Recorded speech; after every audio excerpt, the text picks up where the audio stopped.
As-tu déjà été dans une situation délicate où quelqu'un t'a publiquement manqué de respect? Peut-être un commentaire sarcastique maladroit devant d'autres personnes ou une blague gênante qui t'a fait te sentir sous-estimé et humilié.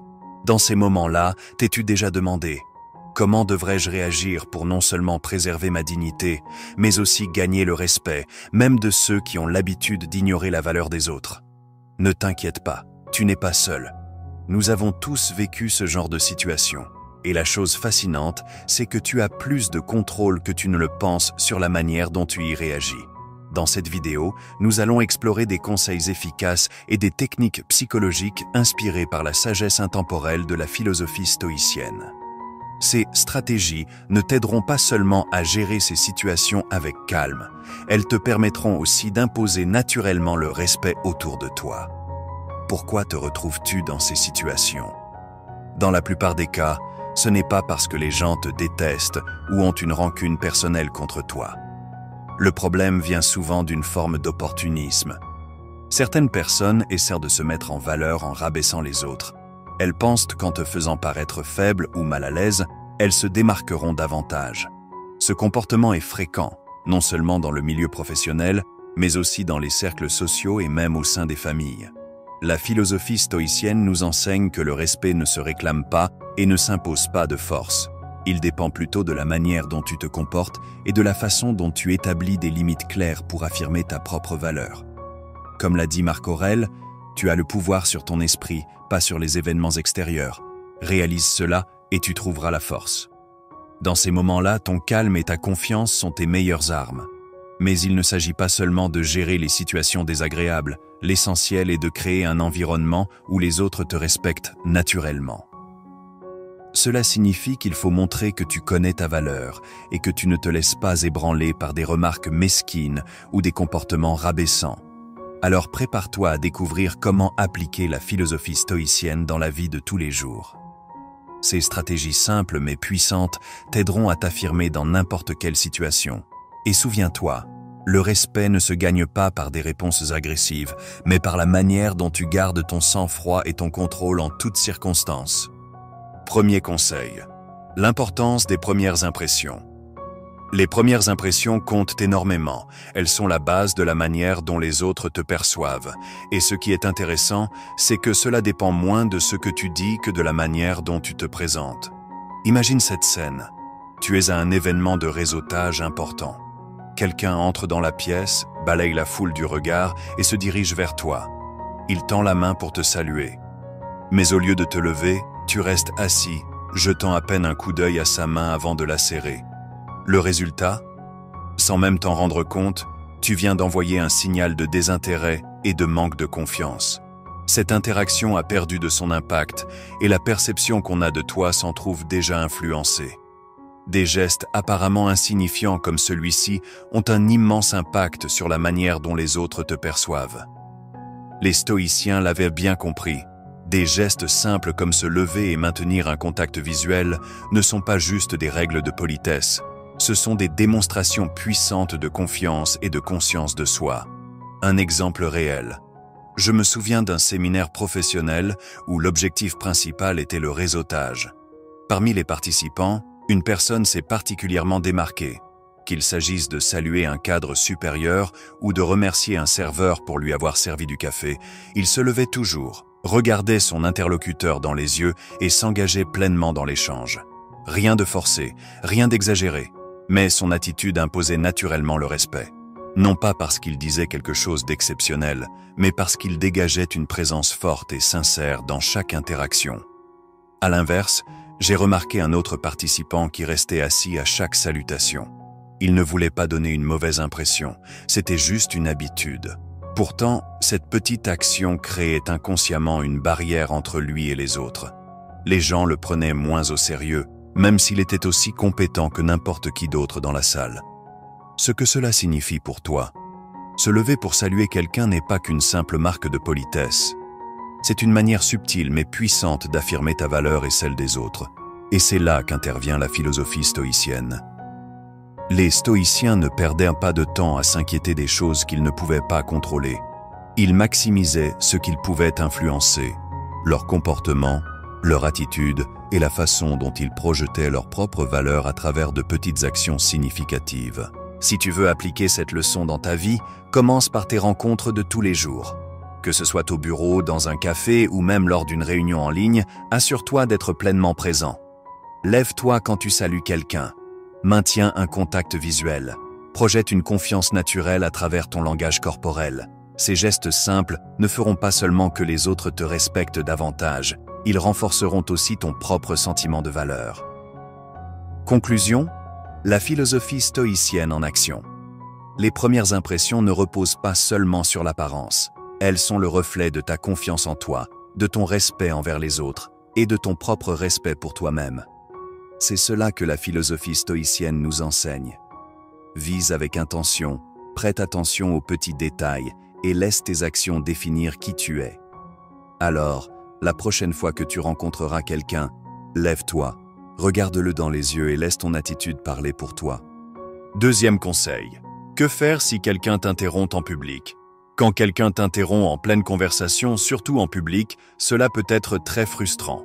Tu es en train d'exposer une idée et soudain, quelqu'un te coupe la parole, perturbant ton raisonnement et attirant l'attention sur lui. Ta première réaction pourrait être l'agacement ou l'envie de répondre sèchement. Mais cela ne ferait qu'aggraver la situation et pourrait même te faire paraître moins maître de toi. Alors, que faire à la place? C'est là que la philosophie stoïcienne intervient. Les stoïciens nous enseignent que la vraie force ne vient pas du contrôle des autres, mais du contrôle de soi-même. Dans ce genre de situation, un simple regard ferme et déterminé peut être beaucoup plus puissant que n'importe quelle parole. La puissance du regard. Plutôt que de réagir immédiatement, fais une pause et fixe calmement la personne qui vient de t'interrompre. Laisse le silence parler pour toi. Ce regard silencieux envoie un message fort. Tu as remarqué leur manque de respect. Tu ne toléreras pas cette interruption. Tu es en contrôle de la situation. Très souvent, cette pause crée un malaise chez l'interrupteur et l'amène à se rendre compte de son erreur. Un exemple réel. Je me souviens d'un dîner en famille où je racontais une histoire amusante. Un proche m'a soudainement coupé la parole pour raconter la sienne. Plutôt que de me laisser emporter par la frustration, j'ai simplement arrêté de parler, tourné mon regard vers lui et attendu. Quelques secondes plus tard, il a réalisé ce qu'il venait de faire, a hésité puis s'est tu. J'ai alors pu reprendre la parole naturellement, sans aucun conflit. Ce silence maîtrisé a plus de poids que n'importe quelle réplique agressive. Pourquoi cela fonctionne? Tu ne tombes pas dans le piège de la confrontation. Tu maintiens ta dignité et ton autorité. Les autres dans la pièce remarquent ta maîtrise de soi et te respectent davantage. Et après, une fois le silence imposé, reviens tranquillement à ton point de départ avec une phrase simple comme « comme je disais ». Pour en revenir à ce que je disais, aucune agressivité, juste une affirmation calme et posée de ton droit à parler. Conclusion, maîtrise et respect. Quand tu es interrompu, ne laisse pas la frustration prendre le dessus. Garde ton calme, impose un silence stratégique et reprends naturellement la parole. C'est ainsi que tu montres ta force intérieure et inspires le respect. Troisième conseil. Que faire si quelqu'un essaie de t'humilier avec une blague en public? Lorsque quelqu'un dans ton groupe d'amis tente de t'humilier avec une blague, ta première réaction pourrait être la gêne ou la colère. Mais ce n'est pas la bonne approche. Ce qui importe, ce n'est pas la blague elle-même, mais comment tu y réagis. Ta réaction définit immédiatement la dynamique de la situation. Et c'est ici que la philosophie stoïcienne peut t'aider à garder le contrôle. La stratégie la plus efficace, demander à la personne de répéter sa blague. Une technique simple mais redoutable consiste à garder ton calme, sourire légèrement et demander à la personne de répéter sa blague. Pourquoi? Parce que l'effet d'une blague repose sur la spontanéité. Lorsqu'on est forcé de la répéter, elle perd de sa puissance. Un exemple réel. Une fois, lors d'une rencontre entre amis, quelqu'un a essayé de me ridiculiser en racontant une vieille anecdote embarrassante de notre époque scolaire. Ma première réaction aurait pu être de me défendre ou de riposter. Mais au lieu de cela, je suis resté calme et j'ai simplement demandé « Pardon, tu peux répéter ?» Le résultat? La blague a immédiatement perdu son impact. Le groupe a senti l'inconfort du moment. Celui qui avait fait la blague a commencé à hésiter et à réaliser son erreur. Pourquoi cette technique fonctionne-t-elle? Elle force la personne à réfléchir à ce qu'elle a dit. Elle interrompt la dynamique du groupe qui riait peut-être à tes dépens. Elle montre que tu n'es pas affecté et que tu gardes le contrôle. Comment appliquer cette stratégie efficacement? Premier, ne réagis pas immédiatement.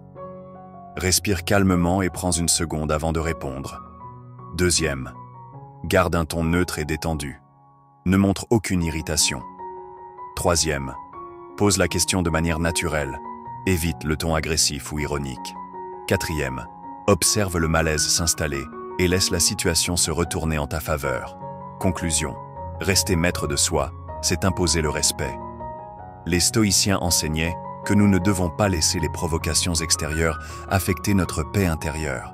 Si quelqu'un tente de t'humilier avec une blague, ne réagis pas avec colère ou frustration. Reste calme, demande à la personne de répéter et laisse le malaise faire le travail à ta place. C'est ainsi que tu montres ta force intérieure et que tu gagnes naturellement le respect des autres. Quatrième point, comment réagir face à une provocation? Il arrive parfois qu'une personne cherche délibérément à te provoquer ou à te mettre en colère. Elle sait exactement quoi dire pour toucher un point sensible et attend ta réaction. Si tu te laisses emporter, elle obtient ce qu'elle voulait, une réaction émotionnelle qui lui donne l'ascendant sur toi. Dans ces moments-là, la meilleure réponse n'est pas la confrontation, mais une technique subtile et efficace. Changer complètement de sujet avec une question sans rapport. Imagine que tu sois à un repas de famille et que quelqu'un fasse une remarque blessante sur un échec que tu as vécu.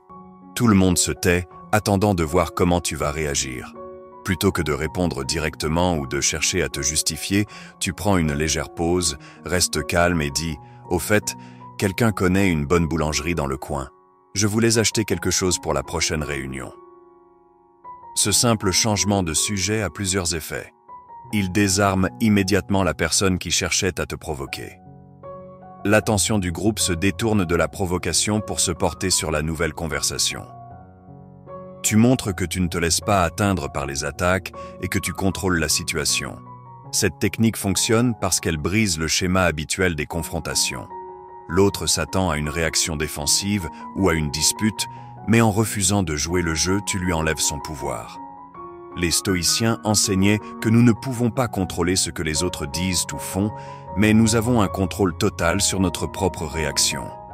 La force ne réside pas dans la riposte, mais dans la capacité à rester maître de soi. Pour que cette approche soit efficace, il faut garder un ton naturel et détendu. Si la question semble trop forcée ou artificielle, elle risque de ne pas fonctionner. Il vaut mieux choisir un sujet banal et neutre, comme un restaurant, un événement récent ou une anecdote anodine. En appliquant cette technique, tu ne fais pas que désamorcer une attaque. Tu montres à tout le monde que tu es au-dessus des provocations et que ton calme est plus puissant que n'importe quelle insulte. Si tu refuses de donner de l'importance à une provocation, elle perd tout son effet. C'est ainsi que tu transformes une situation négative en une démonstration de force intérieure et de maîtrise de soi. Cinquième conseil. Quand faut-il choisir de s'éloigner? Parfois, la meilleure réponse à un manque de respect n'est pas de se défendre ou de riposter, mais simplement de partir. Savoir s'éloigner est une démonstration de force, pas de faiblesse. Le respect ne se demande pas, il se construit à travers la manière dont on se traite soi-même. Il y a des situations où, peu importe les efforts que tu fais, tu ne seras jamais valorisé à ta juste valeur. Dans ces cas-là, rester, c'est accepter d'être diminué. Un ami nommé Sarah était une professionnelle talentueuse. Elle avait rejoint un grand projet dans son entreprise et donné le meilleur d'elle-même. Pourtant, son manager la ridiculisait constamment en réunion, ignorait ses idées et la faisait passer pour incompétente. Au début, elle a essayé de faire ses preuves en travaillant encore plus dur, pensant que son mérite finirait par être reconnu. Mais après des mois d'efforts inutiles, elle a compris qu'elle ne gagnerait jamais le respect de ces personnes. Un jour, lors d'une énième réunion où son idée a été rejetée sans raison, elle a simplement refermé son ordinateur, s'est levée et a dit qu'elle préférait investir son énergie là où elle serait appréciée. Elle a quitté la salle, soumis sa démission dans la foulée, et quelques mois plus tard, elle intégrait une autre entreprise où elle était enfin respectée pour ses compétences. Son histoire montre qu'il y a un moment où partir devient une affirmation de soi. Cela ne signifie pas fuir, mais refuser de rester dans un environnement qui ne te valorise pas. Les stoïciens enseignaient que la seule chose que l'on contrôle vraiment, c'est notre propre attitude. On ne peut pas forcer les autres à nous respecter, mais on peut choisir de ne pas rester là où ce respect est absent. Savoir quand partir est une leçon essentielle. Si, malgré tous tes efforts, tu constates que ton respect n'est jamais reconnu, alors il est peut-être temps de tourner la page.